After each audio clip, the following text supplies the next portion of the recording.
personal views and opinions expressed by our podcast guests are their own and are not legal advice or official statements by their organizations.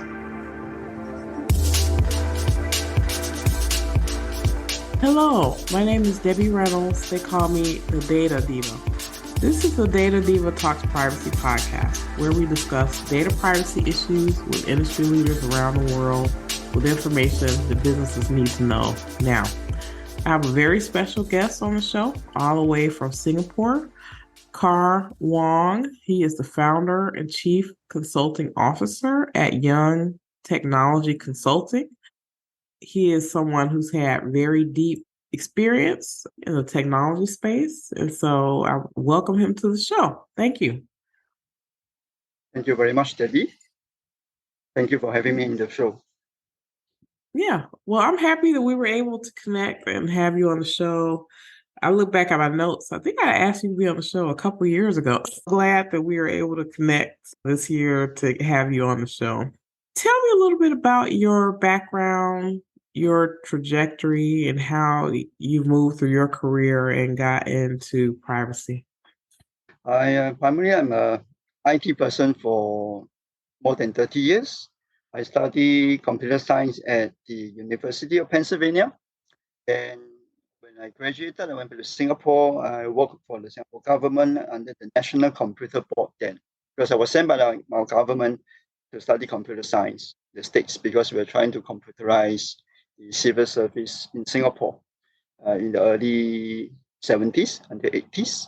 So when I finished my so-called scholarship bond, roughly 8-9 years with working for the government, I moved on to China. I worked for Ericsson as the IT manager then. And subsequently, I went back to Singapore, worked on some project, and I eventually went back to China. Now, once you're in China, you love China. It is a very interesting place and project. Everything moved very fast, and it's on a very large scale. So the second time I went back to China, initially I worked for a tire company, one of the largest local tire manufacturer in China. And after a year plus, I moved on to Intercontinental Hotels as their director for Greater China region. And subsequently, I came back to Singapore when my kids need to come back to study in Singapore because we are Singaporean. And about 5 years ago, I started my own company in data privacy, primarily doing consulting and do quite a fair bit of training also. We are a authorized training partner of IAPP in Singapore. Yeah, that's amazing. So what is it about privacy that made you want to move from more technical IT field into privacy? How did I first know about this thing about privacy and data protection? It was have to do with the very last company I worked for. It was a company that provides software to hotels primarily in Asia. Roughly 2,000 hotels were our customer of the company I used to work for.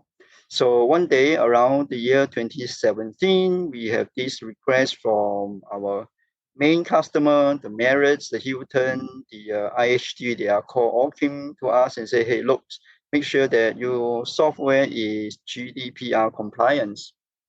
All right. So my boss basically just came to me and said, look, I don't know what is this GDPR, but make sure we're compliance. And I was like, what is GDPR? Another nuisance? Okay. So that was how I got into understanding there's something called GDPR. To us at that time was like, oh, what is this? All right. As we start to dig into it, then I start to realize that within the digital economy, this data is very important in any business transaction, especially a lot of cross-border transaction. Now we're in the hotel industry. And then we got into this. I have to make sure that our company, the product was amended enough to be so-called GDPR compliant, for example, to be able to easily accede to a data subject access request, that kind of requirement. That's how we start to get to understand that. Subsequently, I realized that it is an area in which it is not just GDPR. Many other countries also have their law, including Singapore. Singapore, we have our law enacted in the year 2012, and it came into force in 2014. Several years before GDPR, just that nobody seemed to pay any attention at all, to be frank. And you're right, even the authority wasn't very active in enforcing it in early days. A lot of things changed after 2018, after GDPR came into force. And to be frank, a lot more aware of it. Authority become a lot more active in enforcing it. And I've seen many more countries has already enacted the law process, or some of them already started to enforce them. So this is a very interesting field to get into. And it is very closely related to IT, to be frank. It's very closely related to IT, mostly because all our data primarily are in digital database these days. Yeah. Wow, that's great. Oh, wow, I love that story. Yeah, it's true. So I'm a data person. And so it closely aligns with my work in data and digital transformation because I help companies either implement or create, develop tools that handle data. And so whenever you're doing that, and also when you're doing it in a cross-border fashion, you have to know what the different laws and regulations are so that you don't run afoul of those regulations. I'm going to talk a little bit about just Asia in general. The point you made is very well taken. So I think when GDPR came out, it made privacy and data protection more of a C-suite issue. It brought more attention to data protection regulations. But Asia has been is very mature in my view on data protection. So, like you said, Singapore had a law that's been out for quite some time. Philippines had a law. I mean, a lot of the laws that we think about that maybe people don't even know about were passed in data protection in Asia and different countries between 1995 and 2016. Mhm. There are a lot of laws that are already existing there, but I think that GDPR overshadowed a lot because of the fines. So I think if GDPR didn't have fines in that law, we probably wouldn't be even talking about it right now. That's the thing I think that got people's attention. And that's the thing that's got people really interested. I'm glad people are interested in data protection. I feel like it's an area that definitely caught my interest, but I think the world is really interested there. But tell me about data protection laws in Singapore and different countries in Asia. Yes, you actually do have the data protection law already enacted in some Asia country for the EU GDPR came about. For example, Hong Kong was early.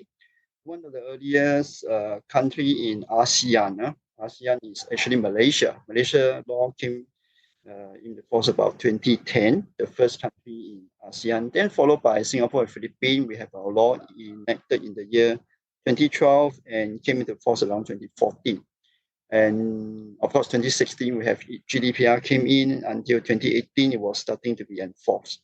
And after that, other countries start to pick up also in Asia. Today, we have Thailand on the 2019, they enacted the law, but they delayed the implementation until 1st June 2022 because of the COVID-19. So in the year 2020 and 21, they said they can't implement it. So they sort of delay until 2022, 1st of June.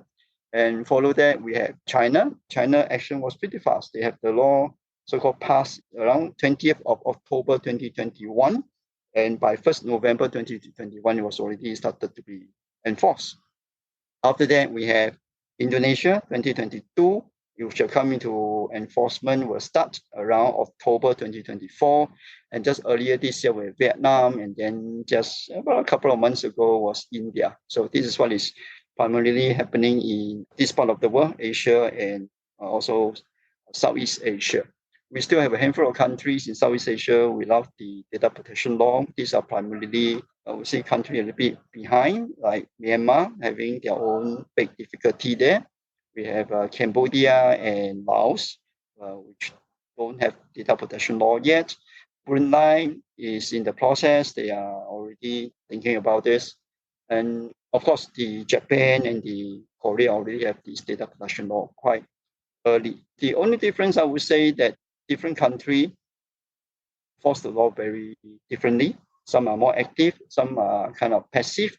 And also our law, interestingly, in many countries in Asia, the data protection law doesn't apply to the government, which is very different from, for example, GDPR. They govern their government, which is pretty common here. that they don't govern the government. Our data protection law doesn't apply to the government in many countries, including Singapore.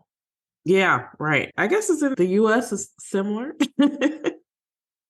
I thought US at this moment they do not have a federal level law yet. We still, I think HIPAA is still one of the more comprehensive in the sense, and then we have, of course, have CPRA and post Virginia, Ohio, all these have their state law. Yeah. The US is very complicated.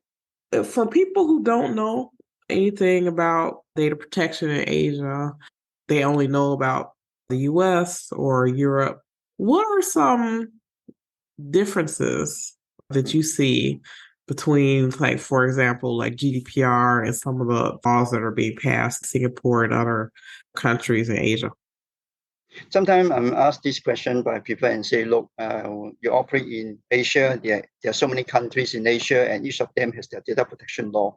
What if there's a conflict or inconsistency between this law? If I'm a company that operate in 7 countries in Asia, so how do I go about doing my data protection programs, for example? And my answer generally is this. Actually, if you look at the data protection law of all the countries, there are more similarities than differences, and hardly any so-called conflict, I would say.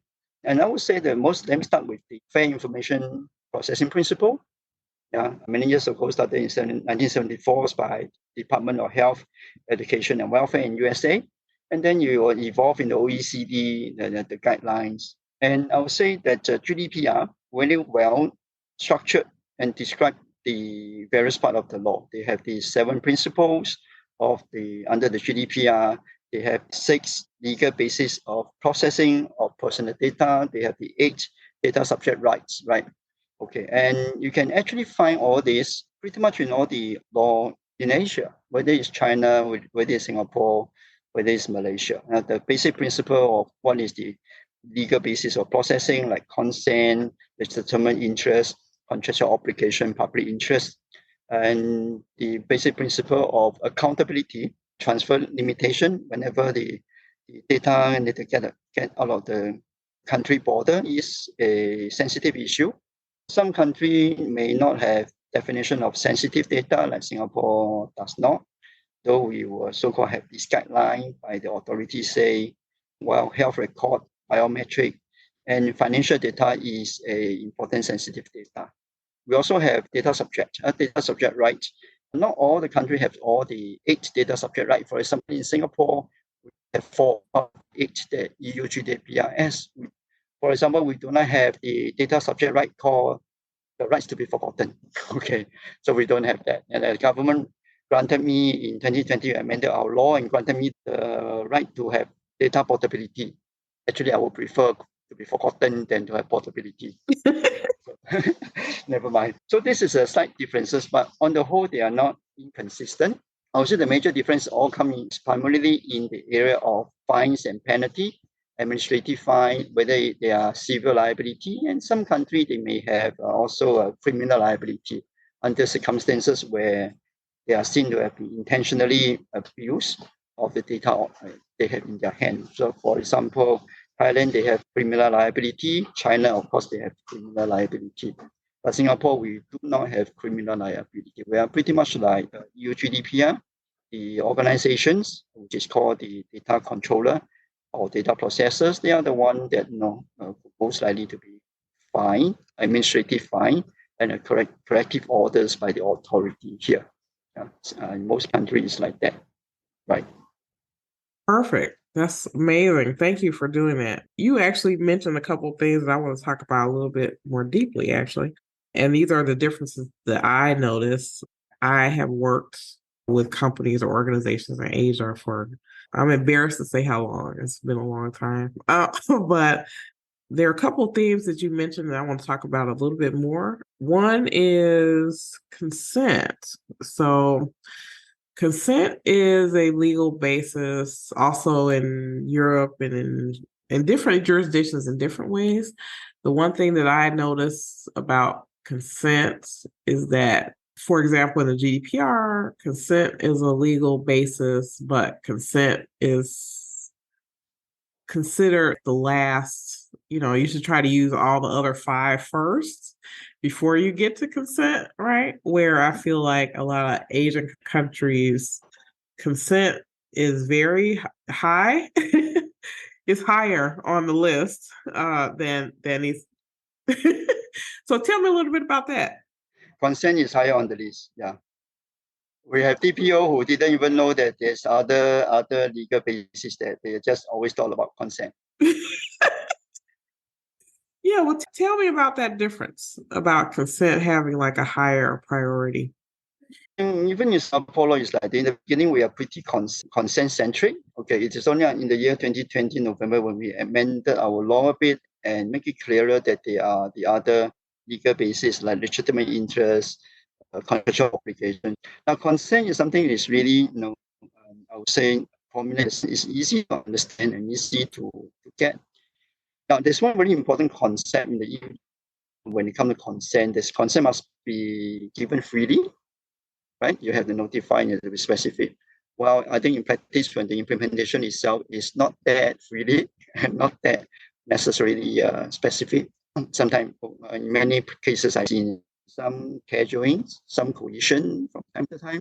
We, in many part of the world, the people are quite more willing to part with our personal data in the sense of my name, address, telephone number, email, those things for some incentive. I'm the one who don't mind if someone come to me and say, would you mind if I have a name, an email address, and phone number? Why? So that I can send you an email and offer you some discount voucher. Oh, wow, that's good. Okay. So we share that. All right. So, and I get upset if they don't do that. So it happens. So we do have a very different, sometimes a different cultural background, history background. Things like I would say you see the EU GDPR emphasize a lot on the freedom, human rights thing. I think has to do with the historical background, the two world war happened over there. Over here, for some in the EU GDPR, sensitive data doesn't even include financial.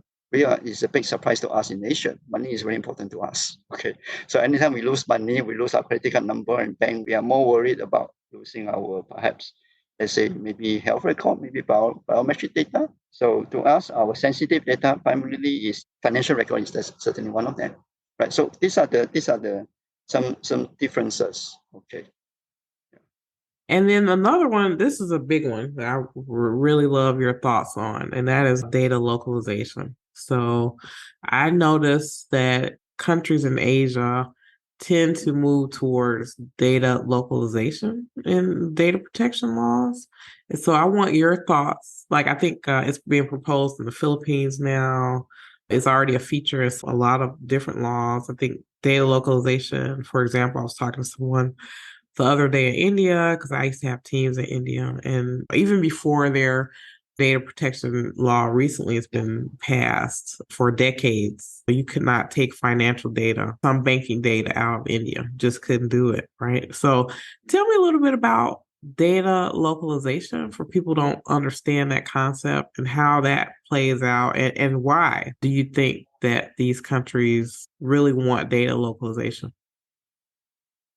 Yeah, I think data localization is really a very tricky issue.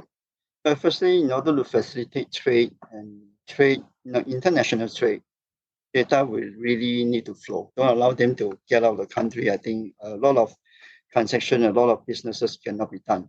But then again, although a country may have data localization law, for example, you talk about India, you talk about I think Indonesia. To some extent, China also have that requirement lately. Okay, but it really doesn't mean that strictly there's not a single record can flow out. Yeah, basically there are still regulation and some other banking law, telecom law, and healthcare law that do allow situation in which you can get permit to sending across. Even in China, they have this critical infrastructure. Any operator that is classified as critical infrastructure provider, such as telecoms, utilities, transportation, banking, of course, healthcare, and they will have restriction. Data has to be so-called localized. But if you need to send out, it's troublesome, but it's not that it really cannot be done. I think different country may have different reason why they want to have data localization. A lot of time it is about national security.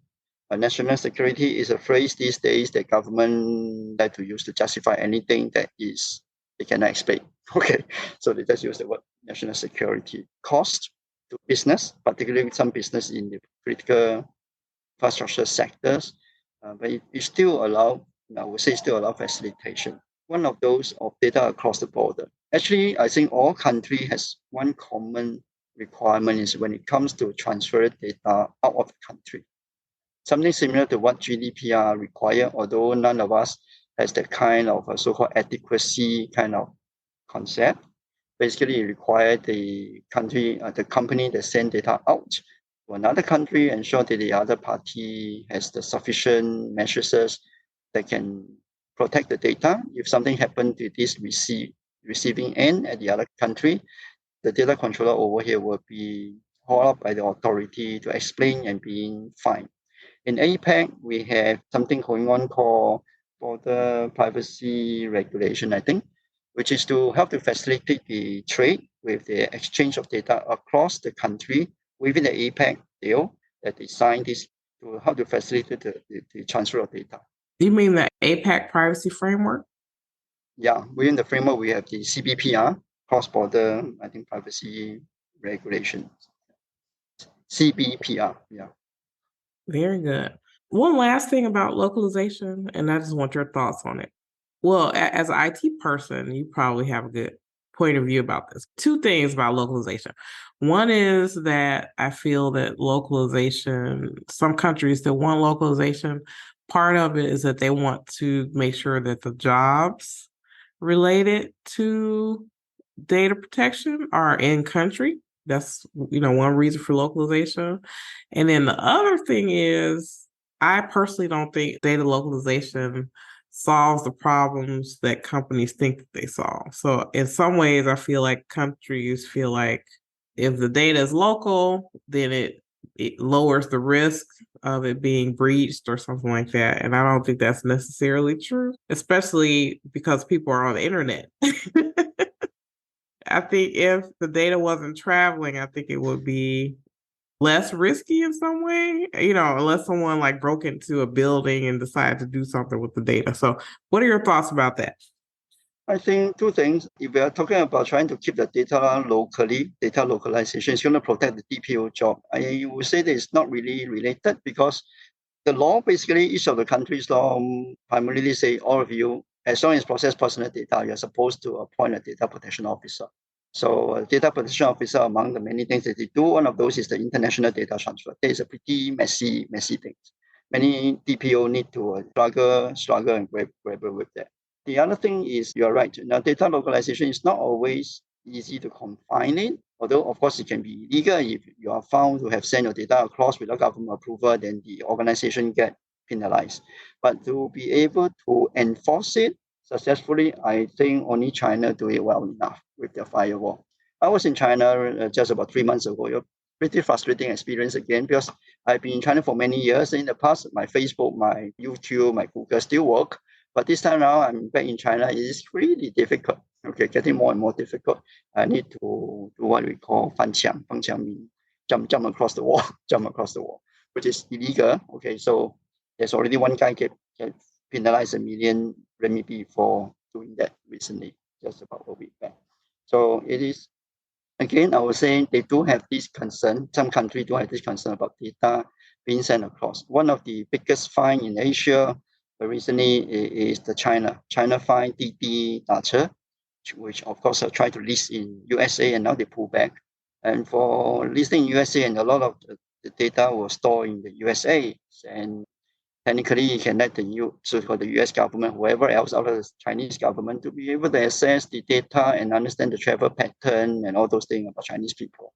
I'm really just not really sure the government be interested in do that. But anyway, good to get penalized for, among many other not exactly clear crime, but this is one of those that they breach, and they can find I think it's $1 billion. Yeah. Wow, that's fascinating. I want to talk a little bit about the APAC privacy framework.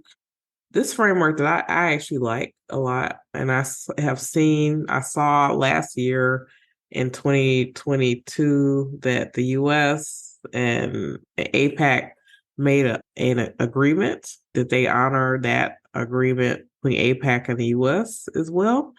And so the thing that I like about this framework is that it doesn't try to assume that all countries are the same, but they do try to say, here are principles, our foundational principles that we agree if we're going to transfer data. What are your thoughts? I think it is really good to have the Asia Pacific privacy framework, and the intent is to facilitate trade. And in fact, the CBPR and also the PRP are two certification programs to allow company to apply. In the sense, if a company is so-called certified, and then they can really, confidently and freely exchange data, or pretty much like the adequacy kind of situation in the EU GDPR. And if you ask me if anything I'm sad about it, is actually I thought that there are just not that many companies sign up to that yet. Even like just a couple of years back, the Singapore government just announced how many people sign up for CBPI. I was totally surprised that it's way below 100. I hope that they will promote it more and companies see that it is really beneficial. They have to see that it is beneficial before the private organization want to sign on to this. But the principle are good, and the intention and the mechanism will help to facilitate trade. I agree. What's happening in the world right now that's concerning you most around data privacy, data protection? A couple of areas. I think one is that strained relationship between China and United States, and also maybe the Europe in some way. How does this really pan out subsequently when it comes to really cross-border trade that involve the data transfer? It is one.